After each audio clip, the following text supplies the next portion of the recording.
Hello and welcome to the second episode of the Indian Empire podcast.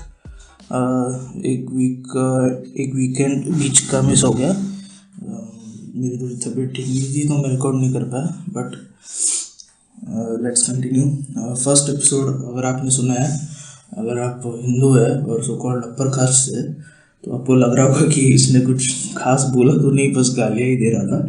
थोड़ा सा वो rant type का ही first episode था, थोड़ा गुस्से में ही रिकॉर्ड हुआ था वो। बट अभी हम लोग आगे बढ़ते थोड़ा, ठीक है। अगर आप हिंदू हैं और आपको ज़्यादा कुछ पता नहीं है कास्ट के बारे में, तो मोस्टली जनरली क्या होता है कि जो सो कॉल्ड अपर कास्ट है, जो ए पॉलिटिकल स्पेशली है, जिनको जो जैसे मैंने बोला था, जो मेरा टारगेट ऑडियंस है, और मैं खुद भी एक अपर कास्ट से, सो कॉल्ड अपर कास्ट से आता हूँ और प्रिविलेज बैकग्राउंड से हूँ, जेंडर के हिसाब से भी, कास्ट के हिसाब से भी, क्लास के हिसाब से भी। और ये कास्ट के ऊपर ही मैं बोल रहा हूँ। तो लेकिन मेरा इसमें ऑब्जेक्टिव ये है कि जो सो कॉल्ड अपर कास्ट है वो किस तरह से कास्टिज्म, सेक्सिज्म, ये सब प्रैक्टिस किस तरह से करते हैं, ये इसके ऊपर ज़्यादा फोकस करूँ मैं, instead of talking about so called lower caste realities के बारे में। उसका पर्सपेक्टिव्स बाद में जैसे जैसे गेस्ट्स आएंगे वैसे आएंगे, लेकिन अभी ऐसा नहीं है कि मैं आपके लाइफ बस चपड़ चपड़ करता रहूँगा और पूरा कच्चा चिट्टा खोल के रख दूँगा कास्ट का आपके सामने। लेकिन अगर आप सो कॉल्ड अपर कास्ट से हैं और अगर आप हिंदुज़म में बिलीव करते हैं, तो मोस्ट लाइकली 99% आप कास्ट में बिलीव करते हैं। थोड़ा वो डिग्री में, एक्सटेंट में थोड़ा कम ज़्यादा हो सकता है, but most likely you believe in the caste system. नहीं तो आप प्रैक्टिस तो करते ही हो। आपको एक बहुत रिड्यूस्ड और सिलेक्टिव इमेज कास्ट सिस्टम का और कास्टिज्म का आप तक पहुंचता है, और बाकी जो है वो in the form of rituals, traditions और कल्चर और मुहावरे, कहावतें, ये सब में कास्ट आ जाता है। आपको पता नहीं चलता, आपको बोला नहीं जाता है इसमें कास्ट का क्वोशंट है और ये कास्टिज्म है। बस आपको बोला जाता है कि ये ऐसा ऐसा होता है और आप ऐसा वैसा करते हो, समटाइम्स विदाउट रियलाइजिंग कि वो कास्ट है उसमें, ठीक है।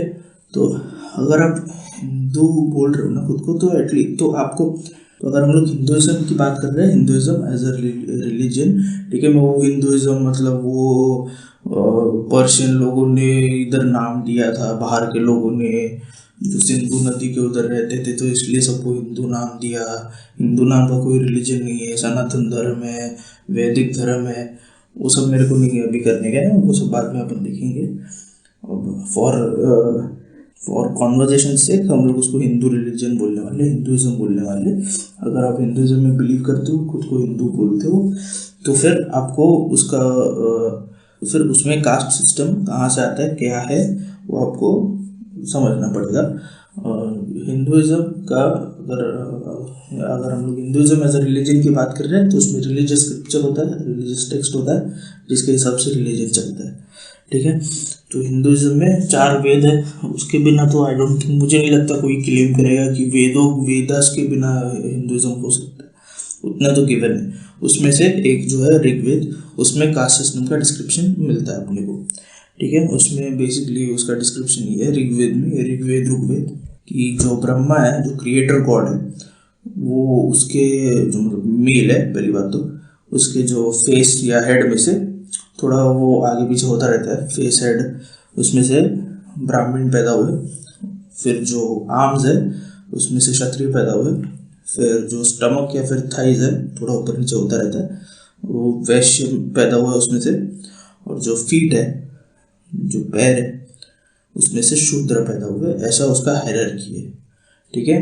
तो अगर आप कास्ट सिस्टम के बारे में अगर कोई कॉन्वर्जेशन हो रहा है और आप पहले तो आप बात करते भी हो कि नहीं इसके बारे में पता नहीं, लेकिन अगर आप करते हो तो फिर आप बोलते हो कि नहीं वो तो बस बर्थ बेस्ड नहीं था, वो तो प्रोफेशन के हिसाब से होता था। अरे अगर प्रोफेशन के हिसाब से होता था तो फिर ऐसे 4 अलग अलग बर्थ करने की क्या ज़रूरत है। एक तो पहली बात तो किसी का बर्थ हो रहा है यहाँ पे, वो बायोलॉजिकल प्रोसेस है, उसमें फीमेल क्यों नहीं है, पहला क्वेश्चन आपको उधर होना चाहिए। सेकेंडली अगर ये बाय बर्थ नहीं है तो फिर वो अलग अलग लोकेशन के हिसाब से, बॉडी के ऊपर अलग अलग लोकेशन के हिसाब से उसका कास्ट कैसे चेंज हो रहा है। सबको एक ही जगह से, चारों को एक ही जगह से पैदा होना चाहिए था, और फिर उसमें से जो पढ़ाई कर रहा है वो ब्राह्मण, जो वॉरियर है वो क्षत्रिय, जो ट्रेडिंग कर रहा है वो वैश्य, और जो फिजिकल लेबर मैनुअल लेबर कर रहा है वो शूद्र। ऐसा होना चाहिए था। बाय बर्थ ही है ना, इसका मतलब यही हुआ ना। आप इंटरकास्ट मैरिज क्यों नहीं करते हो? क्योंकि आपको वो बाय बर्थ वाला सिस्टम मेंटेन करना है। तो पहले तो ये आप अपना मिसकंसेप्शन बंद कर दो। बहुत से लोगों को पता भी होता है, लेकिन पता होते हुए भी झूठ बोलते कि नहीं नहीं बाय बर्थ नहीं होता है, वो तो प्रोफेशन के हिसाब से चेंज होता है, ऑक्यूपेशन के हिसाब से चेंज होता है। ये पूरा पूरा झूठ है, ठीक है। कास्ट का जो आइडेंटिटी है आपका, वो बाय बर्थ मिलता है आपको, ठीक है। अभी ये जो 4 कास्ट हैं उसमें भी आप ये नोट कर लो, ये जो ब्राह्मण क्षत्रिय वैश्य शूद्र जितने भी पैदा हो रहे हैं सब मर्द पैदा हो रहे हैं, ठीक है। मर्द में से मर्द पैदा हो रहे हैं। अब तक कुछ फीमेल का या दूसरे जेंडर का कुछ अभी तक मेंशन नहीं किया गया, ठीक है। बेसिक एकदम ऊपर से, ज़्यादा डीप में नहीं जा रहा हूँ। ब्राह्मण मतलब बेसिकली जो प्रीस्टली क्लास होता है, आपको मतलब हवन पूजा, गृह प्रवेश, सत्यनारायण की पूजा, शादी, पिंडदान, ये सब करने के लिए ब्राह्मण चाहिए एज अ प्रीस्ट, उसके बिना नहीं होता, ठीक है। या फिर दूसरा चीज़ असाइन किया गया है ब्राह्मण को, वो है टीचर, ठीक है, जो कि नॉलेज को क्रिएट करता है और डिस्पेल करता है, नॉलेज ट्रांसफर करता है, नॉलेज पास ऑन करता है, ये ब्राह्मण हो गया, ठीक है। उसके बाद क्षत्रिय आता है। क्षत्रिय का बेसिकली अभी तक आपको डिस्क्रिप्शन अगर जनरली मिलता है तो वो सिर्फ वॉरियर करके मिलता है। क्षत्रिय मतलब सिर्फ वॉरियर कास्ट नहीं होता है, वो वॉरियर किंग वाला क्लास है, और वो भी लिमिटेड है थोड़ा। सिर्फ राजा नहीं होते वो लोग लैंड कंट्रोल भी करते हैं, ठीक है। लैंड कंट्रोल करना, टैक्स कलेक्ट करना, ये सब चीज़ें ये सब क्षत्रिय कास्ट वाले करते हैं। और जो अपर कास्ट, जो सो कॉल्ड अपर कास्ट का प्रॉपर्टी है, लैंड और प्रॉपर्टी, उसको प्रोटेक्ट करने का काम है क्षत्रिय का according to the caste system.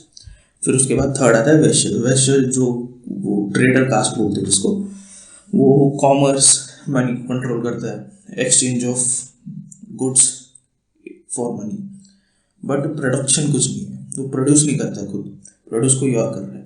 Produce कौन कर रहा है? जो शूद्र कास्ट है बेसिकली, जिसको quote and quote servant class बोला जाता है कास्ट सिस्टम के हिसाब से, जिनका काम सिर्फ द्विज कास्ट को सर्व करना, उनकी सेवा करना है according to the caste system. द्विज मतलब क्या होता है हम लोग बाद में थोड़ा देखते हैं, बट बेसिकली प्रोडक्शन का जो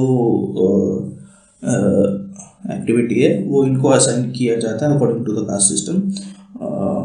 iron smith, black smith, gold smith, farm labour, construction, इस टाइप का काम सर, ठीक है। अभी यहाँ पे जो ये 4 कास्ट्स है, उसके अलावा आगे एक और थोड़ा टर्मिनोलॉजी आता है जो अंतज्य, या फिर अगर आप थोड़ा वो वैदिक लैंग्वेज में संस्कृत में अंतज्य होता है। अंतज्य मीनिंग अनटचेबल, अंतज्य मीनिंग अनटचेबल, जो बेसिकली उसका कॉन्सेप्ट ऐसा है कि ये ब्राह्मण क्षत्रिय वैश्य शूद्र, ये 4 कास्ट है।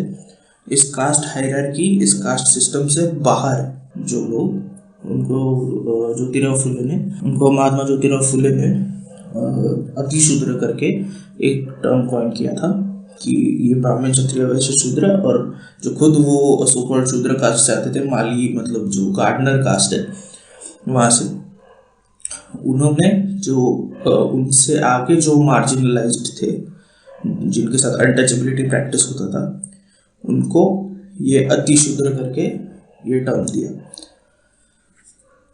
अब बेसिकली इसका हायरार्की आप समझोगे अगर, ब्राह्मण क्षत्रिय वैश्य शूद्र, ऑल्दो उसमें शूद्र born from the field and so called servant class है, लेकिन वो फिर भी वो ब्रह्मा के बॉडी में से ही उनका बर्थ हुआ।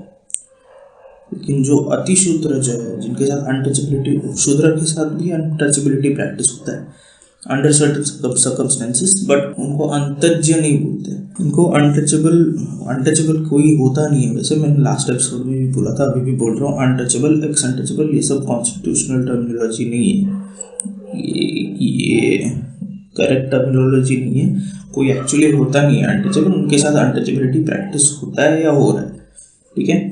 तो बेसिकली ये इनका जो आइडिया ये है कि जो अति शूद्र यानी जो अंतज्य या फिर जो मलेच्छ या फिर अछूत या फिर जो भी है वो इतने कोट अनकोट इम्प्योर है, प्योरिटी का क्या सिस्टम है वो बाद में करेंगे, जो इतने इम्प्योर है कि गॉड भी उनको क्रिएट नहीं कर सकते, ये इनका कॉन्सेप्ट है। तो आजकल जो कास्ट सिस्टम जो लोग प्रैक्टिस करते हैं, बेसिक मतलब लिटमस टेस्ट अगर कुछ है तो फिर एकदम बेसिक से बेसिक इंटरकास्ट मैरिज का।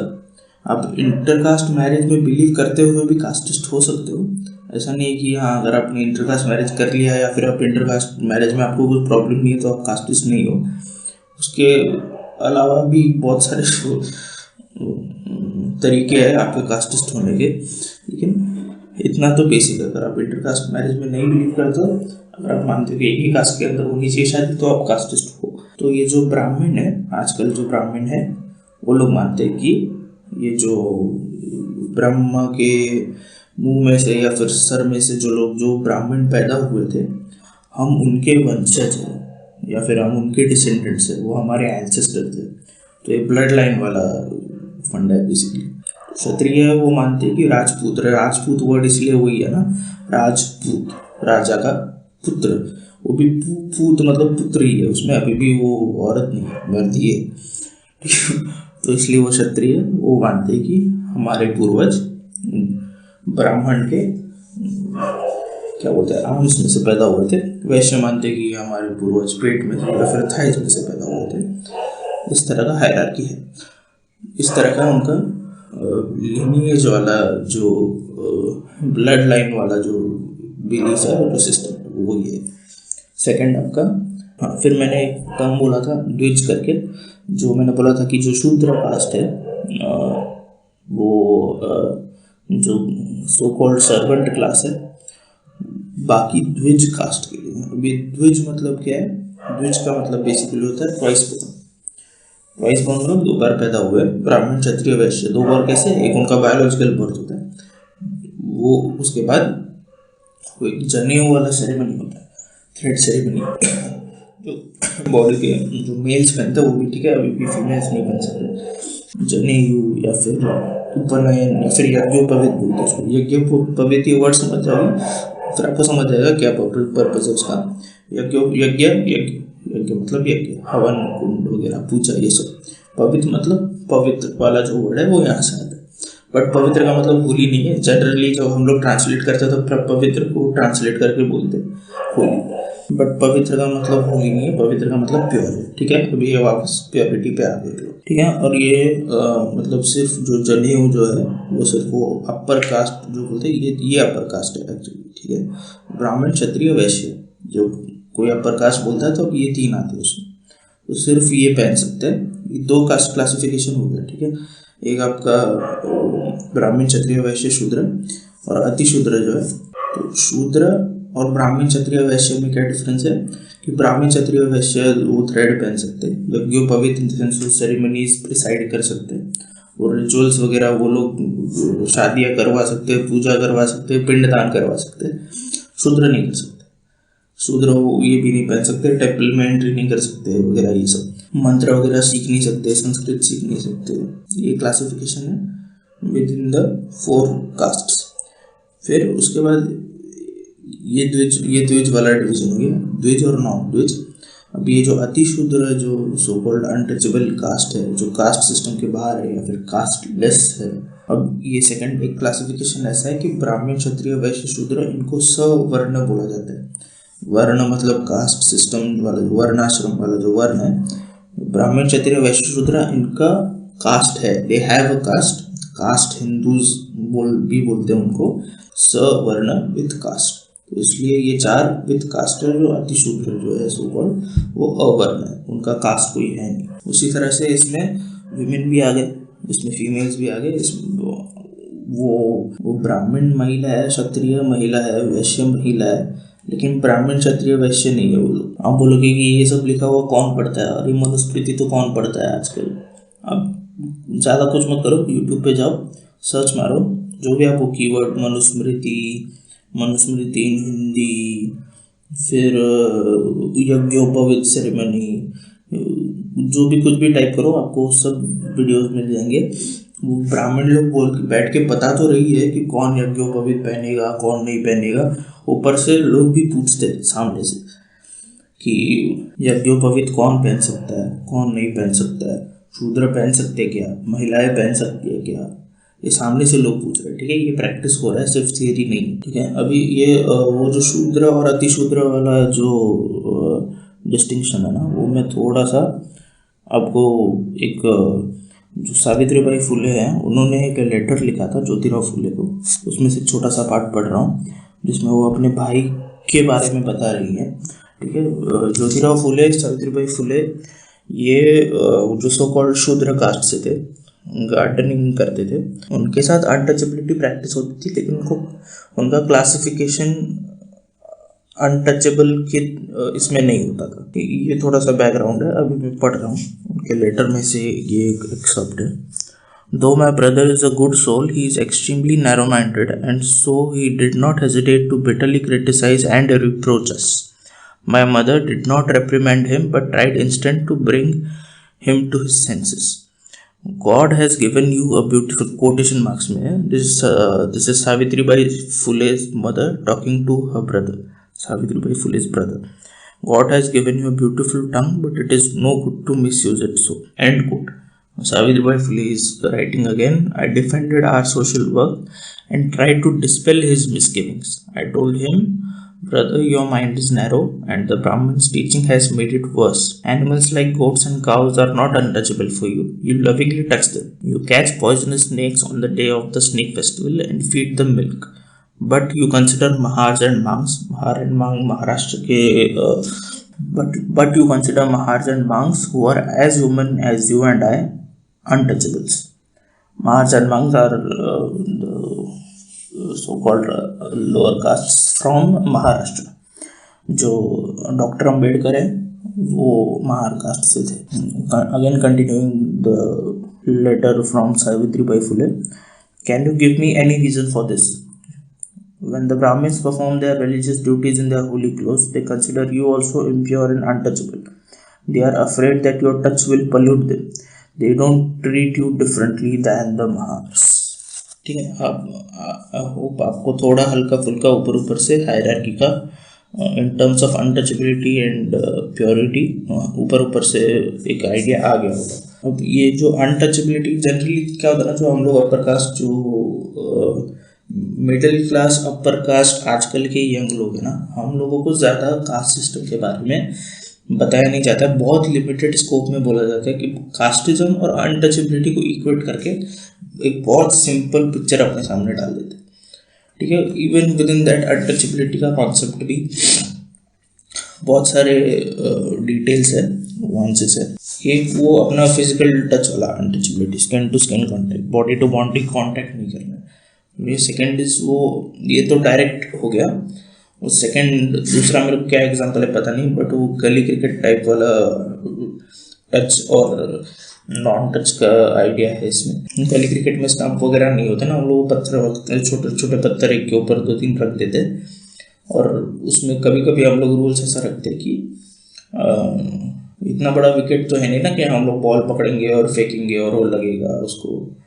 तो अगर आप विकेट के पास खड़े हो तो पत्थर जो विकेट है उसके ऊपर आप पैर रख के खड़े हो जाओ और कैच कर लो, तो फिर वो कांटेक्ट वैसा ट्रांसफर होता है बॉल से आपके हाथ में, हाथ से आपकी बॉडी में, बॉडी से पैर में, पैर से स्टंप मतलब जो पत्थर है, और वो आउट हो जाता है वैसा, रन आउट। ठीक है, ये उसी तरह से इनडायरेक्ट टाइप का एक अनटचेबिलिटी प्रैक्टिस होता है। अगर आप बैठे हो किसी एक टेबल पे और वहाँ पे जो सो कॉल्ड वर्कर से कोई बैठा है तो आप उसके साथ नहीं बैठोगे, जबकि उधर कोई फिजिकल कांटेक्ट नहीं हो रहा है, लेकिन आप वो स्पेस शेयर नहीं करोगे उनके साथ। सेम वो ट्रांसफ़र ऑफ वो पता नहीं टच से कुछ तो ट्रांसफ़र होने वाला जो सिस्टम है वो हम लोग इसमें भी पूजा में भी फॉलो करते हैं। जब कुछ तो ऑफरिंग होता है, कुछ तो जब हवन में या फिर कुछ डालना होता है, एक बंदा है एक बंदी जो भी कुछ ऑफरिंग या कुछ तो पूजा में, हवन में, या फिर कुछ डोनेशन या फिर दक्षिणा वगैरह दे रहे, तो कोई और हल्का सा उंगलियों से बस टच करता है एल्बो के उधर। अभी दोनों ने मिलके दिया है ये, क्या ट्रांसफर होता है उसमें से, कौन सा करंट आता है पता नहीं, लेकिन ये हम लोग, और वही सेम चीज़ वो सिर्फ पूजा तक भी हम लोग लिमिटेड नहीं रखते, गिफ्ट देते टाइम भी करते हैं हम लोग, जिसका कुछ लेना देना ही नहीं है। बर्थडे गिफ्ट दे रहे, गिफ्ट रैप करके, उसमें भी 4 लोग खड़े, एक आदमी दे रहा है, उसके पीछे 3 लोग एक के पीछे हाथ लगा के खड़े हो जाएंगे कि किसी तरह से हमारा टच ट्रांसफर हो गया। वैसे ही हम लोग इसीलिए बर्तन भी नहीं यूज करेंगे। जो सो कॉल्ड लोअर कास्ट है उन्होंने अगर कोई बर्तन में से पानी पिया, पानी पी के हो जाने के बाद वो धोने के बाद भी हम लोग वो नहीं यूज करेंगे बर्तन, दूसरा बर्तन यूज करेंगे। हमको अलग सेपरेट बर्तन चाहिए अपना, उनके लिए अलग बर्तन, हमारे लिए अलग बर्तन। ये अनटचेबिलिटी का सीन है। सेकंड, आपका बहुत सारे, ये सिर्फ ये टच वाला एक सेंस हो गया, 5 सेंसेस है ना हमारे, एक से चुप नहीं बैठे लोग, ठीक है। उसके बाद कान वाला, हियरिंग वाला सेंस, ठीक है। मनुस्मृति में ऐसा लिखा हुआ है, वापस बोलेंगे मनुस्मृति कौन पढ़ता है आजकल, सर्च मारो, ज़्यादा कुछ करने की ज़रूरत नहीं है, आपको पता चल जाएगा कितना ज़्यादा रिलेवेंट है वो आज के सोसाइटी में, इन टर्म्स ऑफ किस तरह से हमारी सोसाइटी फंक्शन करती है वैसे भी, और लोग कितना उसको रेलेवेंट मानते हैं वो हिसाब से। मनुस्मृति में ऐसा लिखा हुआ है, जो सो कॉल्ड शूद्र कास्ट से बिलोंग करते हैं, वो अगर अपर कास्ट को मंत्र बोलते हुए, मंत्रों का उच्चारण करते हुए सुन ले, अगर वो वर्ड्स एक सो कॉल्ड शूद्र के कान पे पड़े, तो फिर उसमें गरम तेल डाल देना है उसके कान में। ये हियरिंग वाला अनटचेबिलिटी हो गया। एक और सेंस है अपना टेस्ट, फूड वाला, वो तो फर्स्ट एपिसोड में मैंने काफ़ी हद तक बोल ही दिया, और भी बहुत है उसमें, लेकिन थोड़ा बहुत मैंने फर्स्ट एपिसोड में बोल दिया उसके ऊपर। वो सात्विक, तामसिक, राजसिक, non veg, pure veg, Jain, और अपना क्या बोलते हैं उसको, बासी खाना, फ्रेश खाना, मसाला वाला खाना, विदाउट मसाला वाला, ये सब वो सब मैंने बोल दिया मोर और लेस। एक और आपका सेंस है साइट वाला, वो आपकी आंखें, ठीक है। मनुस्मृति में ही ऐसा लिखा हुआ है कि अगर एक सो कॉल्ड अपर कास्ट कोई रास्ते से जाए, और अगर कोई एक सो कॉल्ड लोअर कास्ट उनकी नज़र में आ जाए, अगर उनके सामने आ जाए, तो फिर वो जो सो कॉल्ड अपर कास्ट है वो इम्प्योर हो जाएंगे, ठीक है। अभी वो उसका रेमेडी क्या क्या है वो सब उसमें नहीं जा रहा, बट ऐसा लिखा हुआ है कि अगर देख लेता है कोई सो कॉल्ड अपर कास्ट के सामने, अगर कोई सो कॉल्ड लोअर कास्ट आ जाता है, तो फिर जो सो कॉल्ड अपर कास्ट है वो इम्प्योर हो गया। ये आंखों वाला, नज़र वाला अनटचेबिलिटी, नज़र लग गई जो हम लोग बोलते हैं वो यहीं से आता है। आज भले हम लोग इन प्रैक्टिस बोलते टाइम किसी की नज़र लगी, किसकी नज़र लगी पता नहीं, किसी की तो लग गई, वो बिलीफ, वो प्रैक्टिस यहाँ से आता है। एक ऐसा सेइंग है, जो एक और फ्रेज है जो हम लोग बहुत फ्रीली यूज करते हैं आजकल, जिसका भी ओरिजिन यहीं पे है। अगर आपका दिन कोट अनकोट अनलकी है, अगर आपके दिन में, आज के दिन पता नहीं कुछ तो फॉर वॉट एवर रीज़न कुछ ठीक नहीं हो रहा है आपके शेड्यूल में, तो आप बोलते हो सुबह उठ के किसका मुँह देख लिया मैंने, regardless of what the caste is of the person about whom you're talking, but हम लोग बोलते ही, ये जस्ट एक इंडिकेशन में दे रहा हूँ कि इसका एक्सटेंट क्या है, ये हमारे कल्चर में किस हद तक घुस गया है इन सेंस यही हमारा कल्चर है, कास्ट ही हमारा कल्चर है।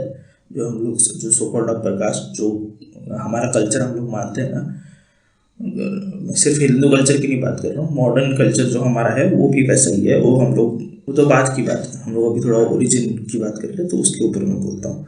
वैसे ही ना, ये नज़र वाला जो सीन है ना, वो इसमें भी है, प्रसाद वाले सीन में।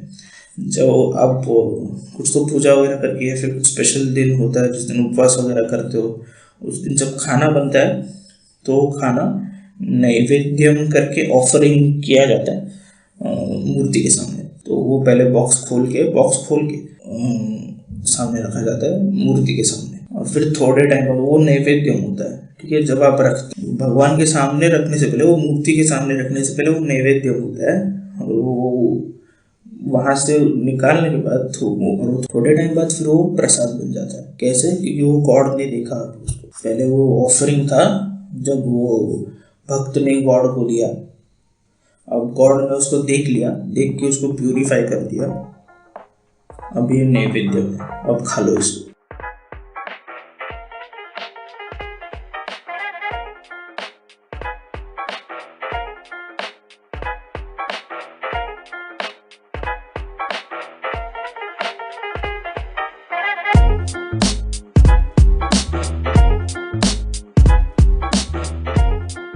इसी तरह से फिर खाने के इसमें अगर आप मीट खाते हो, अगर आप सो कॉल्ड अपर कास्ट से हो लेकिन मीट खाते हो, तो फिर आप कुछ कुछ दिन पे खाने का, कुछ कुछ दिन पे नहीं खाने का।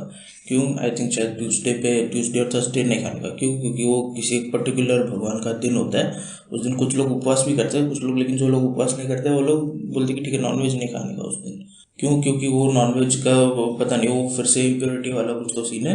वो टाइम के हिसाब से कैसा होता है मेरे को पता नहीं, क्या डिफरेंस होता है तुम्हारा, क्या चेंज होता है Monday Tuesday Wednesday Thursday, time of day के हिसाब से कुछ चेंज होता है क्या?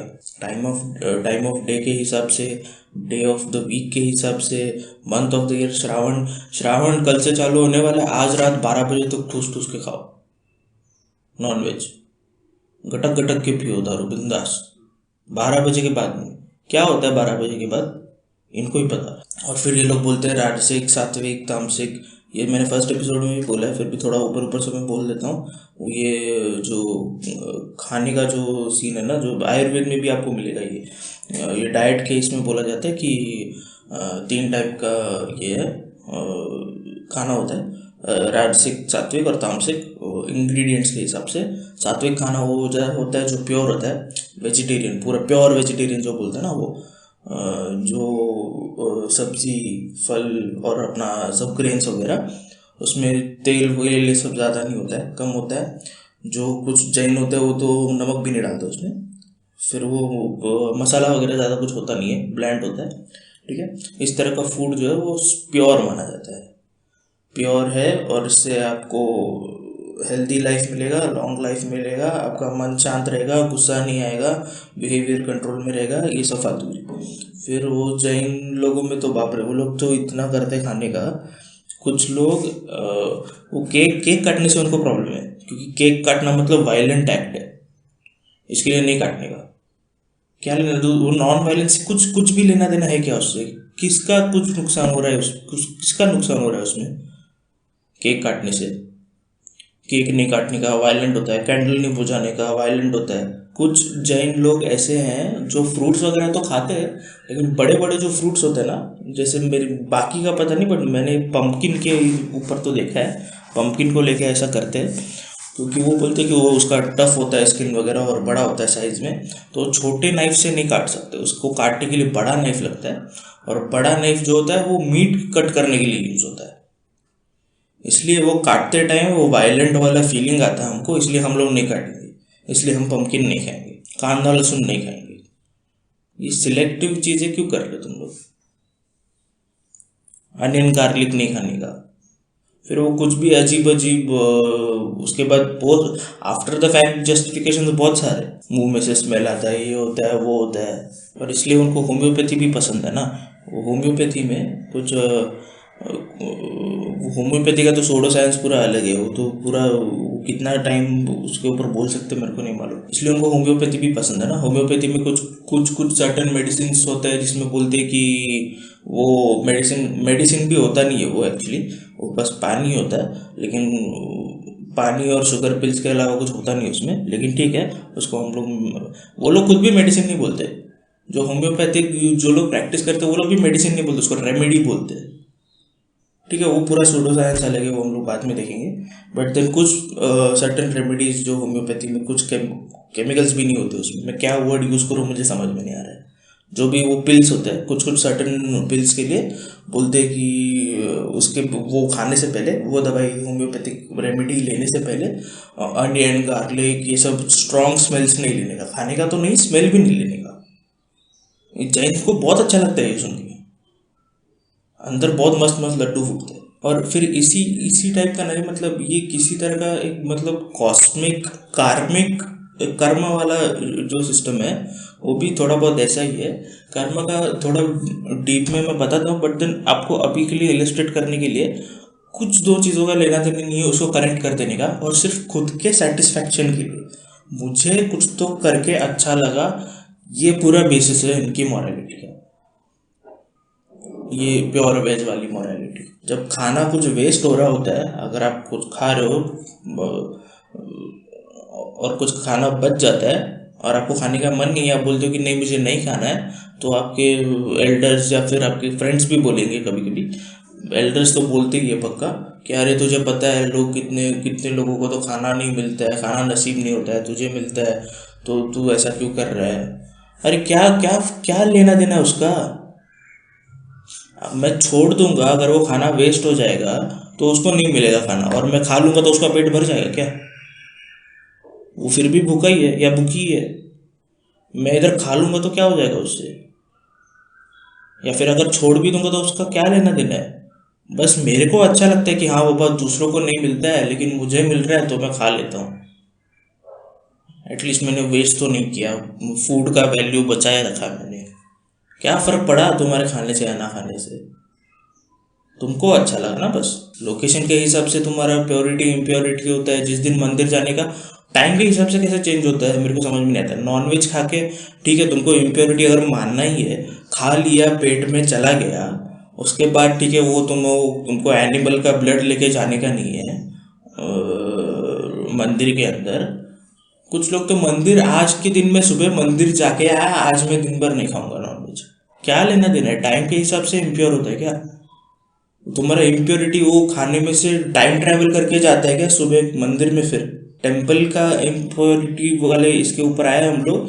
बेसिकली तीन चीज़ें ऐसी है जो टेम्पल में अलाउड नहीं है according to the Hindu untouchability वाला सिस्टम।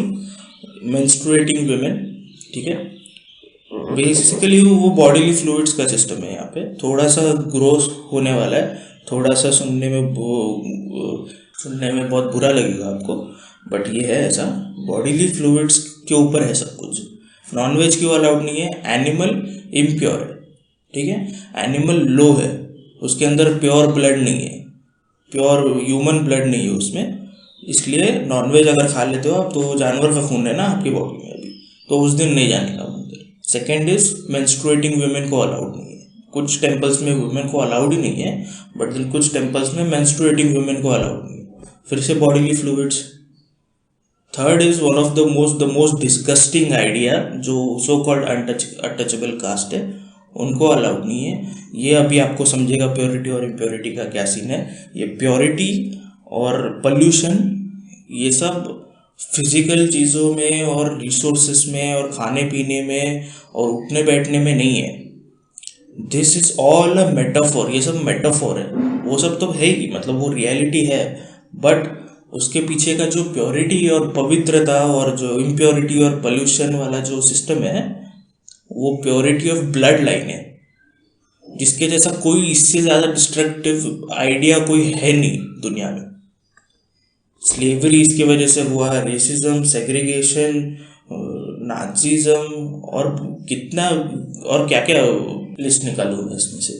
रेसिस्ट ओरिजिन है तुम्हारे प्योरिटी वाले सिस्टम का। जो सो कॉल्ड अनटचेबल है वो इन्फीरियर ब्लड लाइन माना जाता है, ठीक है। इस तरह का वो जो हिटलर वाला जो टर्मिनोलॉजी है वो लोग इंग्लिश में बोलते नहीं है, बोलते टाइम बहुत स्पिरिचुअल सोफिस्टिकेशन आ जाता है वो लोग के अंदर, इसलिए वो मुंह पे बोलते नहीं है, हमको समझता नहीं है।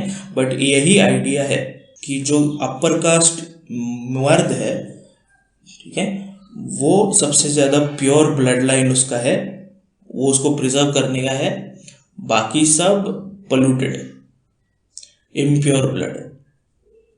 वो अगर मिक्स हो गया हमारे साथ तो हम भी इम्प्योर हो जाएंगे। बहुत साइंस और वैदिक साइंस और मेडिकल साइंस और आयुर्वेदा ये सब करते हैं।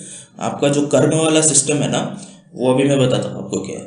कर्म वाले सिस्टम में ऐसा है कि आप पैदा हुए हो जिस फैमिली में, जिस कास्ट में, वो आपके पास्ट लाइफ में आपने जो कर्म किया उसके हिसाब से आपका जन्म इस लाइफ में हुआ।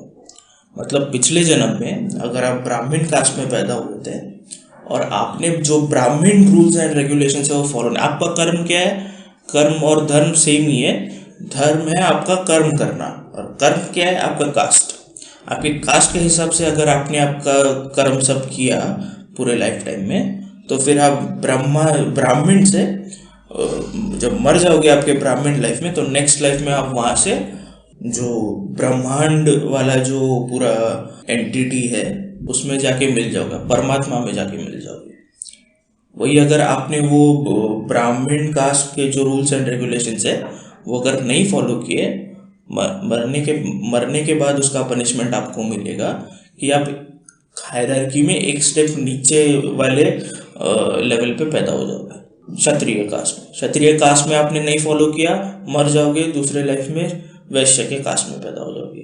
नहीं फॉलो किया, मर जाओगे, नेक्स्ट लाइफ में शूद्र के कास्ट में पैदा हो जाओगे।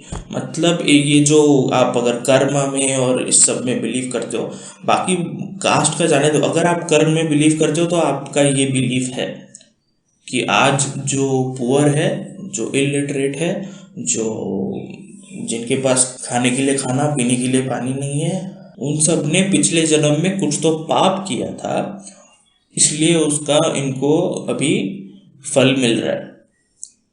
और आप अगर ये सब प्रॉब्लम्स फेस नहीं कर रहे हो, वो इसलिए क्योंकि पिछले जन्म में आपने सब सही किया था, आपने कुछ पाप नहीं किया था, आपने पुण्य किया था। नेक्स्ट टाइम जब आप बोलोगे karma will take care of it, तो थोड़ा समझ के बोलना क्या बोल रहे हो। बोलो बिंदास, बोलने से तुम लोग रुकने नहीं वाले, मुझे पता है, बोलते रहो, लेकिन तुमको पता होना चाहिए कि तुम लोग क्या कर रहे हो, तुम लोग किस सिस्टम में पार्टिसिपेट कर रहे हो। ठीक है, बहुत ये साइंस बहुत करते हैं ना, एवोल्यूशन का भी है हमारे हिंदू रिलीजन में, एवोल्यूशन का भी रेफरेंस है। क्या है तुम्हारा एवोल्यूशन का रेफरेंस? इसका अगर एक इलस्ट्रेशन आपको चाहिए ना, मैं डिस्क्रिप्शन में लिंक भी डाल रहा हूँ इसका। ये सिर्फ इलस्ट्रेशन है। आप बोलोगे ये कौन सा पुराना सब पिक्चर उठा के लेके आया है, किसने देखा है पता नहीं, बट ये सिर्फ एक इंडिकेशन है, पिक्चराइजेशन है इस सिस्टम का। अष्टलक्ष्मी वैभवम करके एक मूवी है, कोई साउथ इंडियन लैंग्वेज में, मुझे लैंग्वेज अभी पता नहीं है, बट ये वीडियो आपको हिंदी में मिलेगा डब किया हुआ। उसमें एक so called lower caste woman एक ऋषि के पास जाती है, ऋषि या फिर भगवान मुझे नहीं पता, उसके पास जाती है और कुछ तो वेद पुराण हमें क्या पता, हमको थोड़ी आता है, आपकी कृपा है, हाँ आपका, और वो बोलता है कि कोई बात नहीं, मैं तुमको दिखाता हूँ, मैं तुमको सिखाता हूँ। वो एक जगह पे खड़ा करता है उसको, और वो जाके ऋषि या जो भी भगवान या जो भी है वो जाके एक जगह पे खड़ा हो जाता है, और फिर ऐसे औरत जहाँ पे खड़ी है उसके सामने लाइंस ड्रॉ हो जाते हैं। ये लाइंस का इंडिकेशन है डेथ और रीबर्थ। ठीक है, वो लाइन के इस तरफ खड़ी है, ये लाइफ है, वो लाइन क्रॉस करेगी, उसका एक लाइफ खत्म, दूसरा लाइफ चालू, और ये उसका हायरार्की है।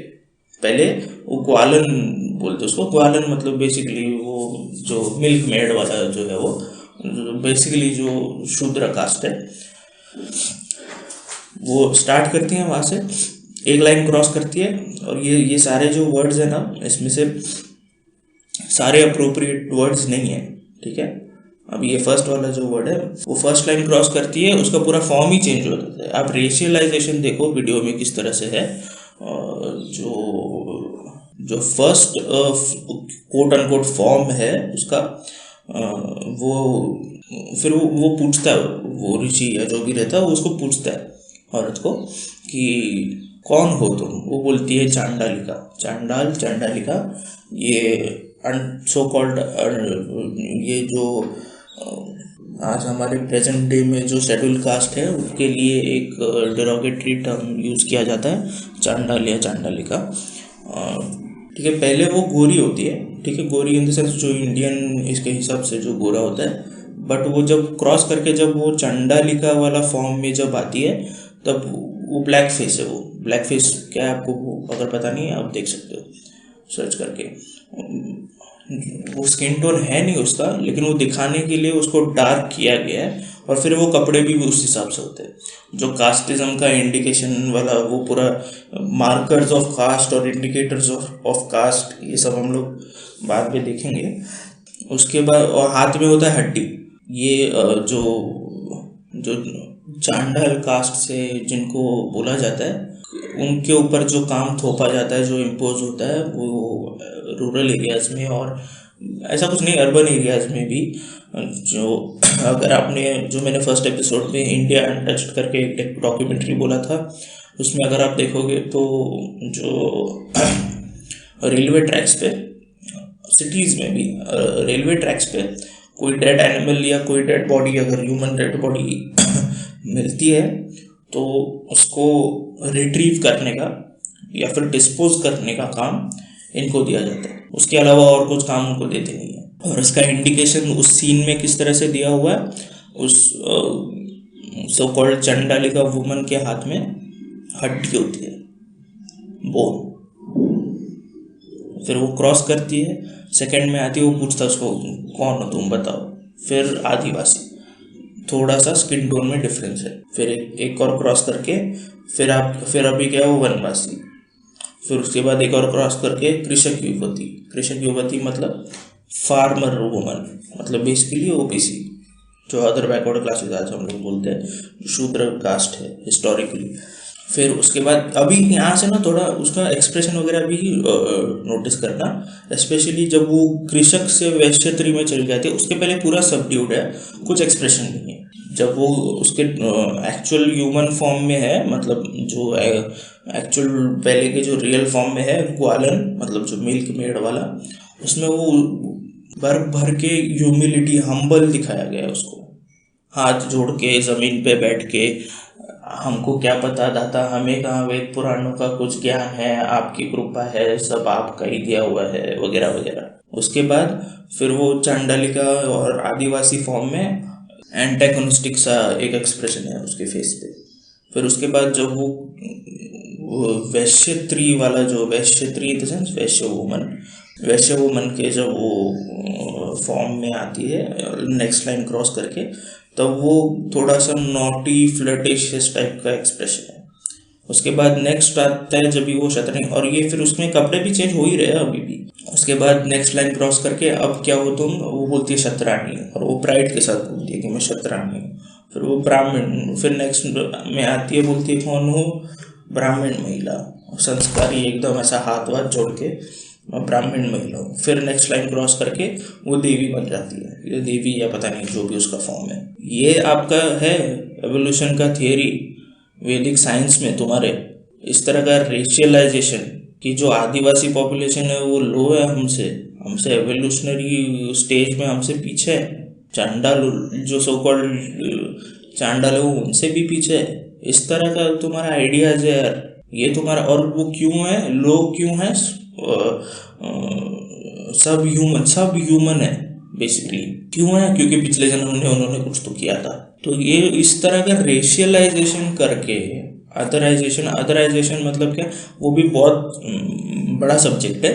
बट बेसिकली क्या है कि जो सो कॉल्ड अपर कास्ट है, हम लोग क्या करेंगे, पहले तो अदराइज करेंगे कि वो अलग है हम अलग है, पहले डिस्टिंक्शन करना पड़ेगा ना, जो कि वो रेसिज्म में थोड़ा इजीली हो जाता है बिकॉज फिजिकल एट्रीब्यूट्स उसमें है, स्किन कलर।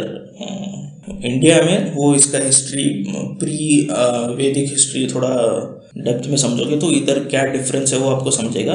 बट ये बेसिक फंडा उसका रेशियलाइजेशन का ही है।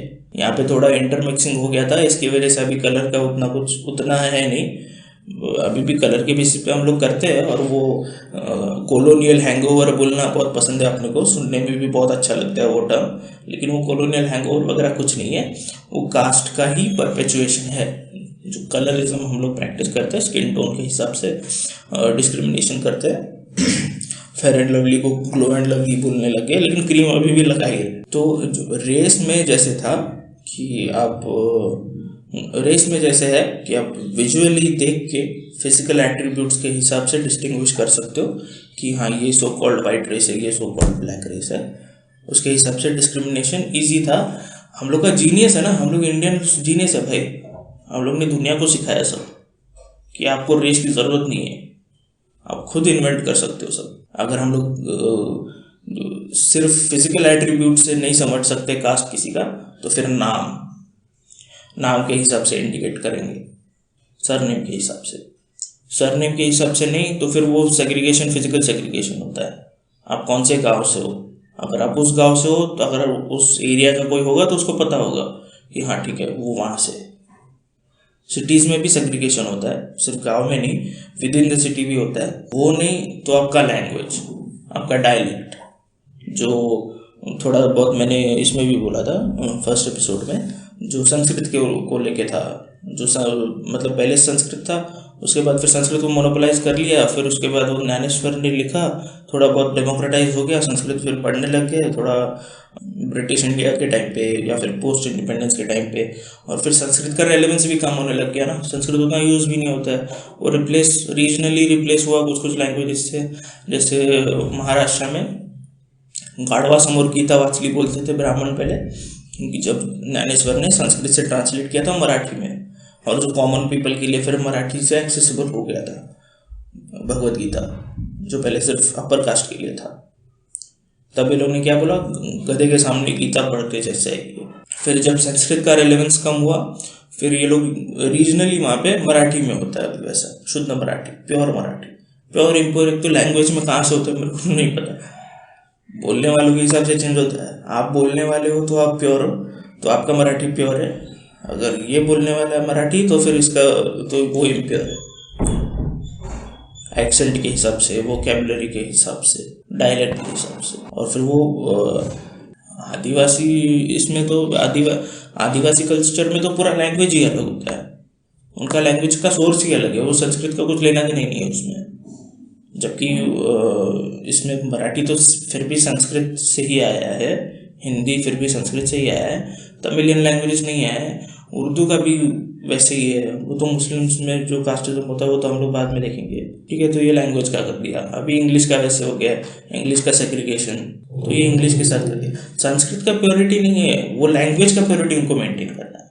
अकॉर्डिंग टू द टाइम्स ये लोग को चेंज होने में कुछ प्रॉब्लम नहीं है, इसलिए वो सनातन धर्म है ना। सनातन मतलब इनका बोलना क्या कि हाँ इटर्नल रिलीजियन है, कॉन्स्टेंटली रहता है, कभी खत्म नहीं होता है, हमेशा से था और हमेशा से तो था नहीं पहली बात तो, लेकिन इनका ये बोलते कि हमेशा रहेगा। अरे हमेशा रहेगा तो रहेगा ही ना, तुमको बस वो सेग्रीगेट करना है जो भी आए। अगर ठीक है, हमारा क्या है, ब्रह्मा विष्णु महेश, आपको क्या बोलना है, महिषासुर बोलना है, आपको क्या बोलना है, खंडोबा बोलना है, आपको क्या बोलना है, लिंगोबा बोलना है, जो बोलना है बोलो, हम उसको तोड़ मरोड़ के, क्योंकि नॉलेज का कंट्रोल हमारे पास है। अब जितना आपको जितने टाइप के, अगर 130 करोड़ लोग हैं इंडिया में, 130 करोड़ टाइप के भगवान बना दो, कुछ प्रॉब्लम नहीं है, एज लॉन्ग एज आप हमारे हिंदू कास्ट ऑर्डर में आ रहे हो। हिंदू एथिस्ट कुछ प्रॉब्लम नहीं है, तुम जब तक सब कुछ फॉलो कर रहे हो, जब तक सब रिचुअल्स परफॉर्म कर रहे हो, सब ट्रेडिशंस फॉलो कर रहे हो, खुद को एथिस्ट बोलो, कुछ प्रॉब्लम नहीं है, as long as you are following caste system. बहुत ईजी है ना। फिर सनातन धर्म में कोई इतना ग्लोरी नहीं है जो तुम लोग बोल रहे हो इटर्नल रिलीजन है, हमेशा तक चलेगा। अरे मोनोथीइस्टिक रिलीजन इस्लाम और क्रिश्चियनिटी जैसे, वो लोग ने भी यही सेम ही किया है, कुछ अलग नहीं है। क्रिश्चियनिटी में जो क्रिसमस सेलिब्रेट होता है वो भी एक पेगन, मतलब जो पेगन रिलीजन्स के हिसाब से जो विंटर सॉल्स्टिस होता है, जो हार्वेस्ट सीजन होता है बेसिकली कुछ रीजन्स में, वहाँ के लोगों को अप्रोप्रिएट करने के लिए कि उनका ट्रांजिशन क्रिश्चियनिटी में इजी हो जाए, इसलिए उसको जीसस क्राइस्ट का बर्थडे बोल दिया, जबकि वो है नहीं, दिसंबर में है ही नहीं जीसस क्राइस्ट का बर्थडे, लेकिन बोल दिया। क्यों? क्योंकि वो लोग वहाँ का प्रैक्टिस करते हैं, उनके ट्रेडिशन के हिसाब से उनको ट्रांजिशन करना ईजी पड़ेगा। डजेंट मैटर वो सच है कि नहीं है, क्रिश्चियनिटी का उससे कुछ लेना देना है कि नहीं है, एज लॉन्ग एज लोग आ रहे हैं हमारे कंट्रोल के अंदर, आ जाओ। ये मेरिट है ना तुम्हारे सनातन धर्म का, हिंदू रिलीजन का, एवर चेंजिंग, एवर इवॉल्विंग। जिस तरह से करना है प्रैक्टिस करो, तुमको जो वर्ड्स बोलने हैं, जो नाम रखना है रखो, as long as you are willing to come within the का, अगर आप कास्ट सिस्टम में आने के लिए रेडी हो। इसीलिए इनको प्रॉब्लम होता है ना जब आदिवासी बोलते हैं कि हम हिंदू नहीं है, हमारा रिलीजन हिंदुइज्म नहीं है, इसीलिए उनको प्रॉब्लम है ना। घर वापसी वाला क्या सीन है, घर वापसी क्यों करवाना है उनको? क्योंकि ये जो सो कॉल्ड लोअर कास्ट है वो ऑपरेशन से बचने के लिए वो लोग ने कन्वर्ट किया इस्लाम में। राइस बैग कन्वर्ट बोलते हैं अगर आप क्रिश्चियन हो, और अगर स्पेसिफिकली अगर साउथ इंडियन क्रिश्चियन हो तो बोलते हैं rice bag convert, rice bag convert, कि तुम इतने भी तुम्हारे अंदर फेथ नहीं है, इतना भी तुम्हारे अंदर धर्म को लेकर रिस्पेक्ट नहीं है कि तुम एक अनाज की बोरी के लिए तुमने अपना रिलीजन कन्वर्ट कर लिया। अरे क्यों ना करे कन्वर्ट, अगर इस रिलीजन में रह के उनको एक राइस बैग नहीं मिल पा रहा है खाने के लिए, तो क्यों ना करे कन्वर्ट। और फिर आप लोग बोलते हो कि ये लोग धर्म विरोधी है, मिशनरी आके ये करते हैं वो करते हैं। अरे तो तुम लोग दो ना खाना, क्यों करेगा कोई कन्वर्ट, तुम लोग दो इक्वालिटी। तो ये जो लिबरल हिंदुइज्म है ना, वो ये है जो सब कुछ अलाउ करता है, उसको कुछ प्रॉब्लम नहीं है। तुम जिस फॉर्म में तुमको आने का आओ, as long as you are following the caste system. इसलिए ये बोलते हैं ना कि जो मुस्लिम्स है, जो सिख है, वो सिख को भी अप्रोप्रिएट कर लिया ये लोग ने। सिखिज्म तो हिंदुइज्म से निकला नहीं है, सिख वो हिंदुइज्म को रिजेक्ट करके सिखिज्म बना है। सिखिज्म का आइडिया ही एंटी कास्ट बेसिस पे है, वो हिंदुइज्म के कास्ट सिस्टम को चैलेंज करने के लिए सिखिज्म बना, निकला नहीं है हिंदुइज्म उसमें से, सिखिज्म हिंदुइज्म में से। बुद्धिज्म का भी वैसे ही है, बुद्धिज्म हिंदुइज्म में से निकला नहीं है। Buddhism was a challenge to the Brahmanical order, Brahmanical religion. आज बोलते कि वो विष्णु का अवतार है गौतम बुद्ध, कैसा, कहाँ से? हिस्ट्री पढ़ा तुमने? कोई भी उसमें से, वो 10 अवतार में से कोई भी अवतार का कुछ भी हिस्टोरिकल या आर्कियोलॉजिकल एविडेंस नहीं है। None of them existed except for Gautam Buddha. कैसे विष्णु का अवतार? एक रियल एग्जिस्टिंग इंडिविजुअल और फिक्शनल कैरेक्टर्स कैसे साथ में हो सकते हैं? बहुत प्रॉब्लम हो रहा होगा कुछ लोगों को सुन के, फिक्शनल कैरेक्टर में बोल रहा हूँ विष्णु को और अवतारों को।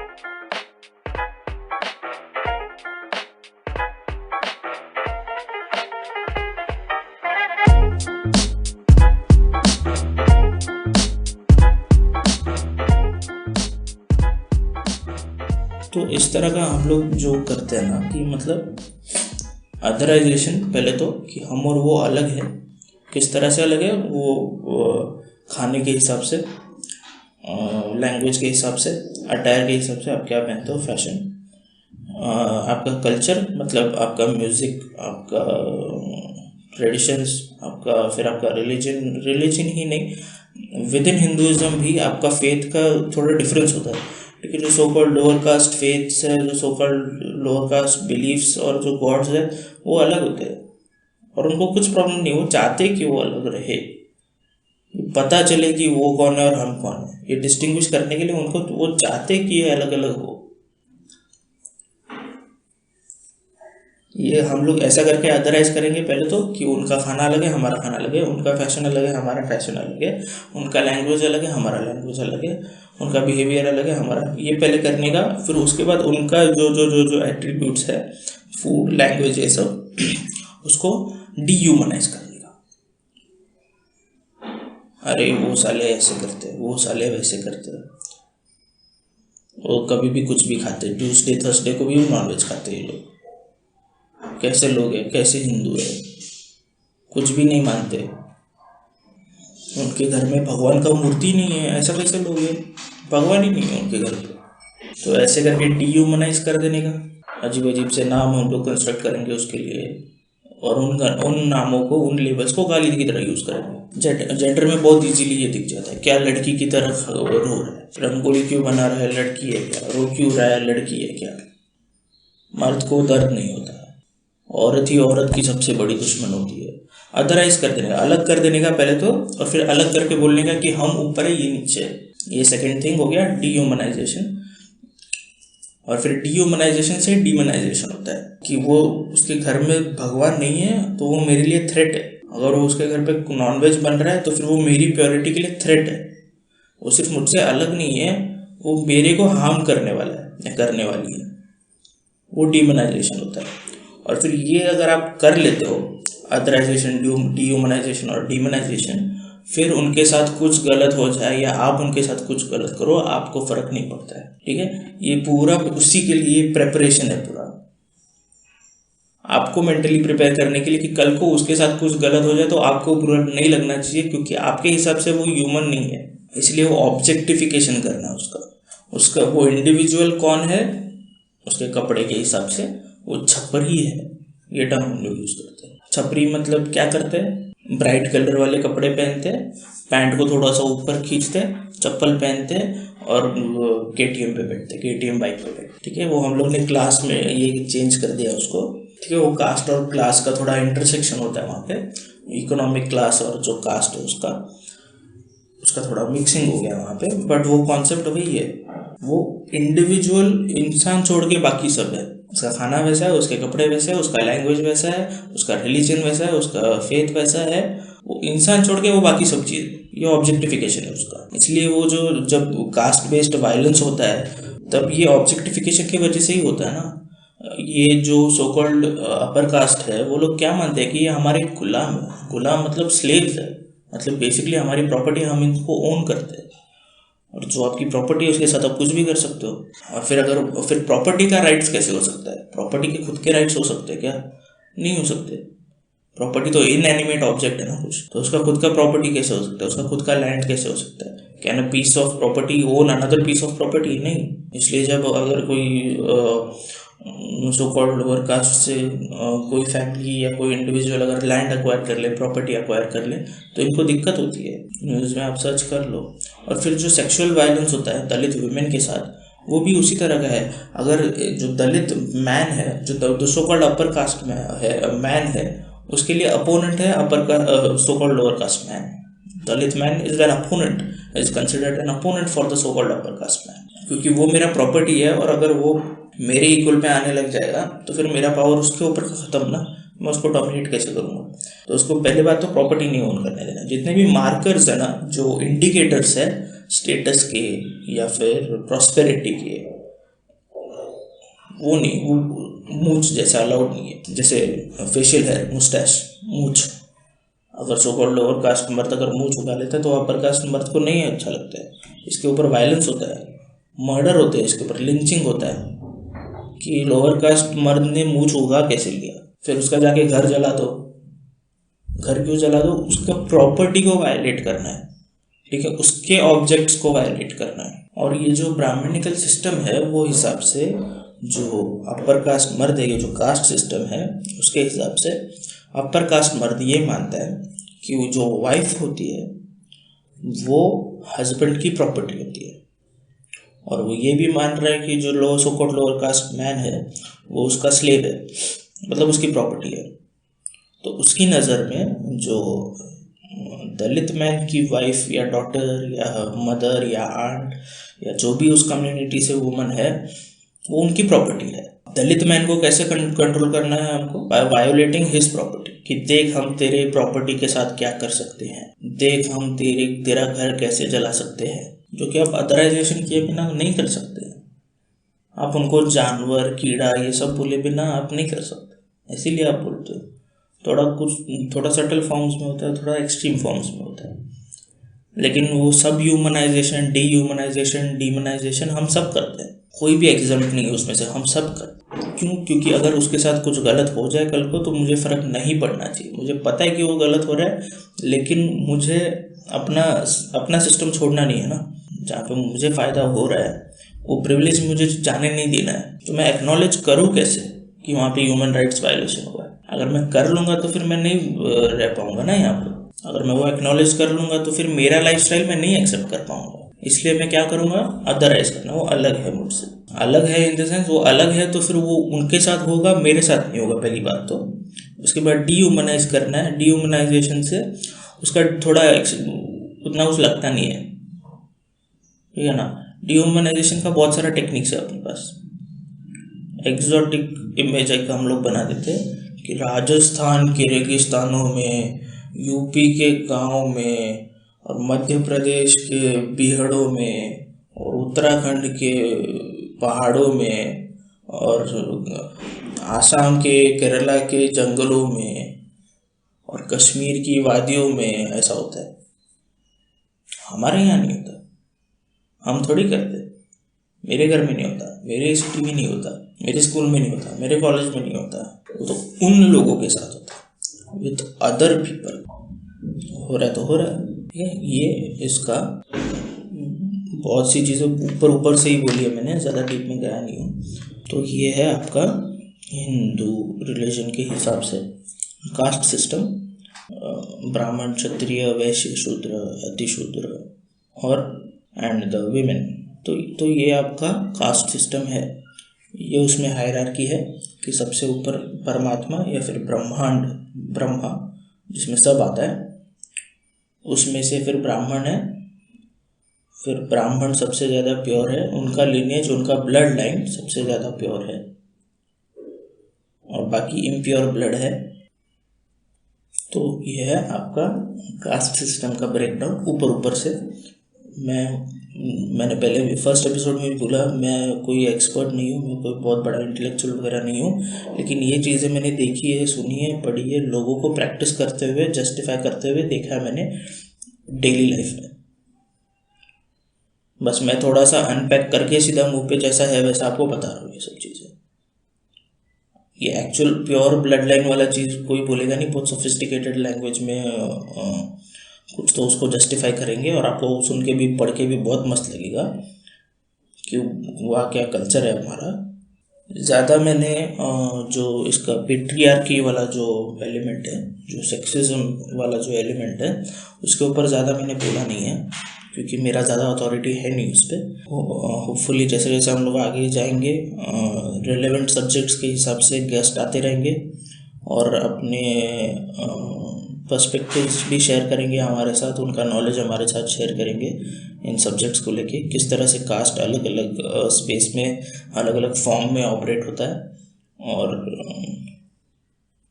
अगर कुछ फीडबैक होगा तो कमेंट करना, अच्छा लगा होगा तो लाइक करना, शेयर करना, सब्सक्राइब करना।